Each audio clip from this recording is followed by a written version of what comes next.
Hello বন্ধুরা, এখন আমরা অধিবৃত্ত সম্পর্কিত আরেকটি ভিন্ন টাইপের ম্যাথ নিয়ে তোমাদের সামনে উপস্থিত হয়েছি। তো চলো আমরা শুরু করে দিই এই প্রকার গাণিতিক সমস্যা আমরা কিভাবে সমাধান করব। তো আমাদের বলা হচ্ছে একটি অধিবৃত্তের সমীকরণ নির্ণয় করো। খুব ভালো কথা। এরপর আমাদের কিছু তথ্য দেওয়া আছে, যে তথ্যগুলো হচ্ছে উপকেন্দ্র দুটি রয়েছে যে তাদের স্থানাঙ্ক যথাক্রমে 4,2 এবং 8,2 এবং উৎকেন্দ্রিকতার মান অর্থাৎ ই এর মান দেওয়া হচ্ছে 2। তো এই জিনিসগুলো ব্যবহার করে আমাদের অধিবৃত্তের সমীকরণ নির্ণয় করতে হবে। তো শুধুমাত্র এই জিনিসগুলো ব্যবহার করে অধিবৃত্তের সমীকরণ বের করা একটু কঠিন। তো আমাদের বেশ কিছু বিষয় এখান থেকে বের করে নিতে হবে। তো খেয়াল করো, আমাদের উপকেন্দ্রদ্বয়ের স্থানাঙ্ক বলা আছে উপকেন্দ্রদ্বয়। আমরা আরেকটু সুন্দর করে এখানে লিখে নিই। উপকেন্দ্রদ্বয় হচ্ছে যথাক্রমে 4,2 এবং 8,2। এখানে দেখতে পাচ্ছি উপকেন্দ্রদ্বয়ের কোটির মান একই আছে, অর্থাৎ এখানে কেবলমাত্র ভুজের মান পরিবর্তন হয়েছে। তাহলে আমরা সহজেই বলতে পারি যে এই উপকেন্দ্র দুটির কোটি সমান বলে অধিবৃত্তটির আরক্ষ এক্স অক্ষের সমান্তরাল। অবশ্যই এটা আমরা দেখতে পাচ্ছি যে এখানে যেহেতু 0 নেই তাই এটি মূলবিন্দুতে অবস্থান করবে না, এবং এই যেহেতু কোটি সমান তাই আমরা বলতে পারবো যেহেতু একটু চিকন কালি দিয়ে লিখি, যেহেতু আমাদের উপকেন্দ্রদ্বয়ের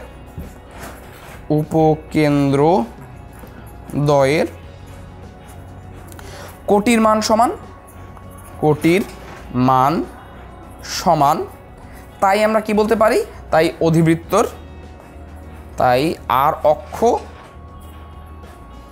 অক্ষটি এক্স অক্ষের সমান্তরাল। তো এই তথ্যটি আমাদের জন্য খুব গুরুত্বপূর্ণ ছিল, কারণ আমরা যে অধিবৃত্তের যে আদর্শ সমীকরণের আদর্শ রূপ নিয়ে কথা বলবো সেখানে দুইটি ক্ষেত্র হতে পারে, যে আরক্ষ এক্স অক্ষের সমান্তরাল বা এক্স অক্ষে আছে, এবং আরেকটি হচ্ছে আরক্ষ ওয়াই অক্ষের সমান্তরাল বা ওয়াই অক্ষ বরাবর। যেহেতু আমরা দুই প্রকার ক্ষেত্রের জন্য দুই আকারের সমীকরণ পাই, তো আমরা একটা যেহেতু নির্দিষ্ট করেই ফেললাম যেটি এক্স অক্ষের সমান্তরাল আরক্ষ, তাই আমরা খুব সহজেই এই একটি গুরুত্বপূর্ণ তথ্য পেয়ে গেলাম। তো এখন আমরা এই তথ্যটি ব্যবহার করতে পারবো এই ক্ষেত্রে, যে আমাদের এখন যেহেতু আরক্ষের এক্স অক্ষের সমান্তরাল, তাহলে আমরা লিখতে পারবো X minus alpha whole square by A square minus Y minus beta whole square by B square is equal to 1 আকারের কোনো একটা অধিবৃত্তের সমীকরণ পাবো।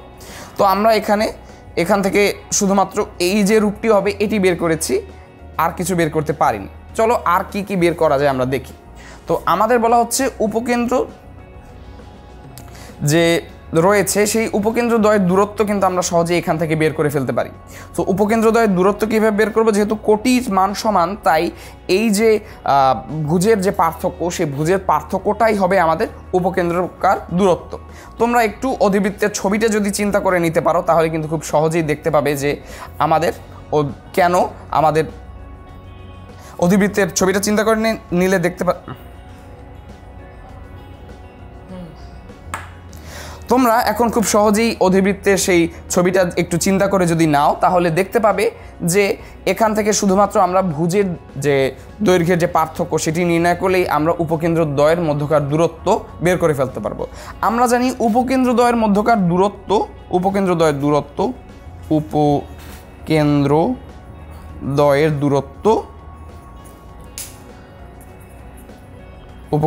দূরত্ব কি? উপকেন্দ্রদ্বয়ের দূরত্ব আমরা লিখতে পারি 2AE। তো 2AE যদি হয়, এবং আমরা তাহলে এখান থেকে পাবো 4,-8 এবং মডুলাস সাইন দেবো, কারণ যেহেতু দৈর্ঘ্য নিয়ে কথা বলছি বা দূরত্ব নিয়ে কথা বলছি, অবশ্যই ধনাত্মক মান আমরা বিবেচনা করব, এবং এটা আমরা পাচ্ছি 4। সো এখন আমরা ই এর মানটা কিন্তু জানি। ই এর মান এই যে এখানে দেওয়া আছে 2, ই এর মান যেহেতু 2 যদি হয় তাহলে আমরা এখান থেকে খুব সহজেই কিন্তু এ এর মান বের করে ফেলতে পারি। যেহেতু 2AE সমান 4, তাই এখান থেকে লেখা যায় এ এর সমান 4/2a is equal two 4/2 into 2 is equal to 1। বাহ, আমাদের এ এর মান বের করা হয়ে গেল। তো এখন আমরা বি এর মান বের করব। আমরা জানি যে বি স্কোয়ার সমান এ স্কোয়ার ইন্টু ই স্কোয়ার মাইনাস 1। এটা কিভাবে হয়, তোমরা যদি ই এর সূত্রটি চিন্তা করো, অর্থাৎ e is equal to √a square plus b square divided by A square, এইটা যদি আমরা একটু স্কোয়ার করে দুই পক্ষ চেঞ্জ করে দিই তাহলে কিন্তু খুব সহজেই আমরা এটি পেয়ে যাব। সো এই আকার থেকে আমরা খুব সহজেই বি এর মান বের করে ফেলতে পারবো। সুতরাং বি সমান √a A square into E square minus 1। So এখন যদি আমরা মানগুলো বসিয়ে দিই আমরা খুব সহজেই কিন্তু বের করে ফেলতে পারবো। সেটা হচ্ছে কি, যদি আমরা দেখি যে এর মান বসাই, আমরা এর মান হচ্ছে 1, সুতরাং 1 স্কোয়ার, এর মান হচ্ছে 2 অর্থাৎ 2 স্কোয়ার মাইনাস 1। সো এখান থেকে আমরা পাবো √3, যেহেতু এখানে √ওভার চিহ্ন ছিল, √ওভার দিয়ে √3, অর্থাৎ বি এর মান হচ্ছে √3। এখন আমরা জানি যে অধিবৃত্তের কেন্দ্র হচ্ছে উপকেন্দ্র দুইটির সংযোগ রেখার মধ্যবিন্দু, অর্থাৎ এই যে উপকেন্দ্র দুইটি রয়েছে, এই উপকেন্দ্র দুইটির যে সংযোগ রেখা, এদের মধ্যবিন্দুই কিন্তু আমাদের কেন্দ্র, অর্থাৎ আমাদের অধিবৃত্তের কেন্দ্র হবে উপকেন্দ্রদ্বয়ের সংযোগ বিন্দু ও সংযোগ রেখার মধ্যবিন্দু।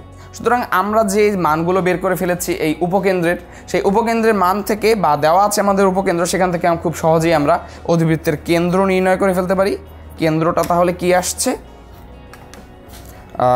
অন্য কালি দিয়ে যদি লিখি, কেন্দ্রের মান আমরা পাবো কেন্দ্র সমান সমান 4, কেন্দ্রকে আমরা সি দ্বারা প্রকাশ করি, কেন্দ্র সি সমান সমান 4 + 8/2 এবং 2 + 2/2। মধ্যবিন্দু নির্ণয়ের সূত্রটি আমরা ব্যবহার করেছি, এখানে খুব সহজেই আমরা লিখতে পারবো 6,2।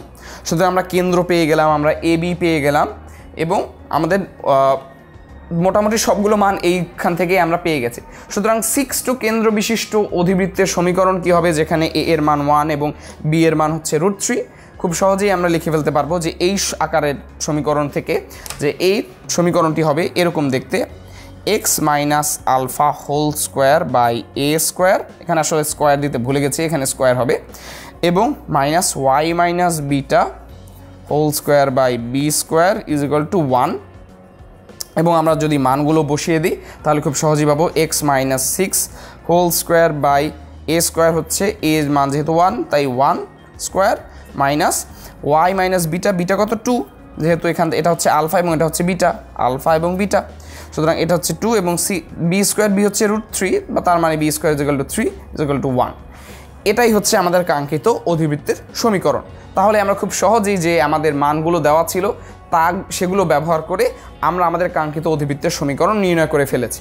তো এখানে যে বিষয়টি অনেকের একটু কনফিউজিং লাগে যে এখানে তো অনেক কিছু কৌশল খাটাতে হয়েছে এবং অনেক সূত্র মনে রাখতে হয়েছে। আসলে এই অধিবৃত্ত, উপবৃত্ত, পরাবৃত্ত এই বিষয়গুলোর বিভিন্ন ধরনের গাণিতিক সমস্যা সমাধানের জন্য তোমাদের এই সূত্রগুলো একটু বেশি বেশি প্র্যাকটিস করে একটু আয়ত্তে আনতে হবে। দেখবে যে সূত্রগুলো অনেকগুলো হলেও আসলে একটা নির্দিষ্ট প্যাটার্ন বা একটা নির্দিষ্ট বৈশিষ্ট্য ফলো করে, এবং যেহেতু নির্দিষ্ট প্যাটার্ন ফলো করে তাই আসলে একটু প্র্যাকটিস করার পর দেখবে যে সবগুলো সূত্রই তোমার একদম মস্তিষ্কে একদম গেঁথে যাবে এবং সবগুলো তোমার যে কোনো সময় মনে থাকবে এবং তুমি অঙ্কগুলো সমাধান করতে পারবে।